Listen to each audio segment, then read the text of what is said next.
Vous demandez la définition de l'homme dans l'optique de l'existentialisme. Ce serait vous demander, je crois, de résumer beaucoup de grands livres philosophiques.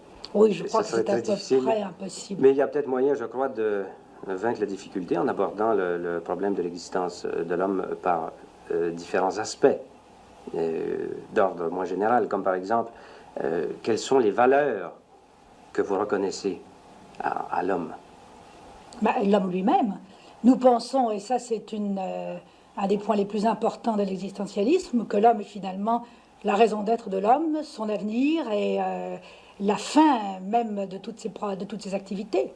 C'est-à-dire que nous trouvons bien tout ce qui sert aux intérêts, au bonheur et au développement de l'homme, et mauvais tout ce qui va contre. Et c'est là la base absolument fondamentale de ce qu'on peut appeler notre éthique, enfin, ou même notre morale. Et alors, il est à la fois sa cause et sa fin. Peut-être pas sa cause, mais certainement sa fin. Mettons sa raison d'être. Alors, sa cause, quelle serait-elle? Sa cause, ça c'est une question métaphysique que je ne suis pas apte ici à résoudre. L'homme est là. Et nous ne posons pas les questions métaphysiques, pas plus que bien les philosophes depuis Kant. Ils ont décidé de ne pas la poser. Nous sommes là. Et ce qui nous intéresse, c'est de savoir que faire de nous. Bibliog y el existencialismo se basan en que cualquier humano puede trascender y dar significado a su vida.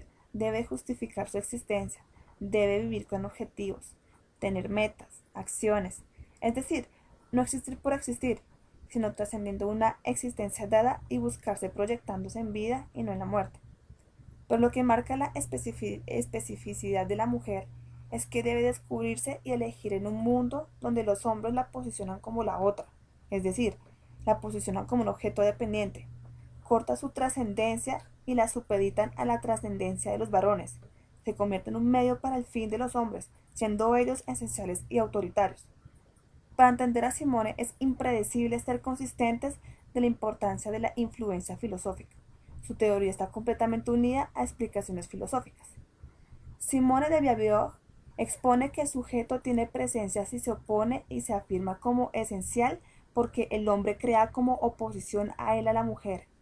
Si él es sujeto esencial, la mujer es objeto inesencial. Al crear una dependencia del objeto inesencial mujer al sujeto esencial hombre, estamos anulándola de libertad, de trascendencia y dejando de lado su estado de autenticidad, negando una existencia de la mujer en sí misma, por lo que permanece en un estado de opresión, una opresión que es un error moral, ya que el sujeto es consciente de ello. Nos encontramos ante una ética centralista donde el núcleo es el hombre. Dice Simone de Beauvoir que el ser humano tiene trascendencia. ¿Qué significa que el ser humano tiene trascendencia? Significa que somos lo que decidimos hacer, lo que decidimos, lo que pensamos, nuestras acciones. Por eso somos libertad, porque nos vamos construyendo cada día. Es decir, nosotras y nosotros vamos decidiendo qué hacer con nuestras vidas, y eso que vamos haciendo con nuestra libertad es lo que nos define, lo que va a definir qué tipo de persona es cada cual. Podemos tomar un sinfín de decisiones, tener muchas dudas, pero la responsabilidad que tiene cada cual es la que le llevará a decidir y a ir construyéndose como persona en un sentido o en otro.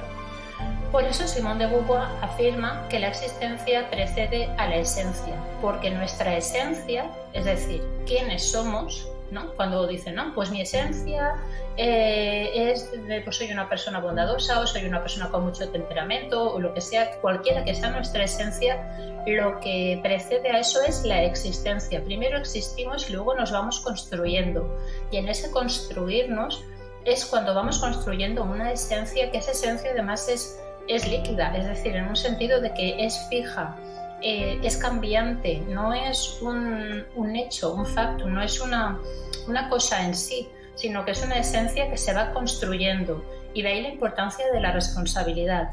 Pero además de yo ser consciente de mi construcción, de quién soy, de ir descubriendo mi esencia, lo importante también para Simone de Beauvoir es el Mitsein, la conciencia de los otros, el ser con otros, el darme cuenta de mi existencia, pero también de la existencia compartida.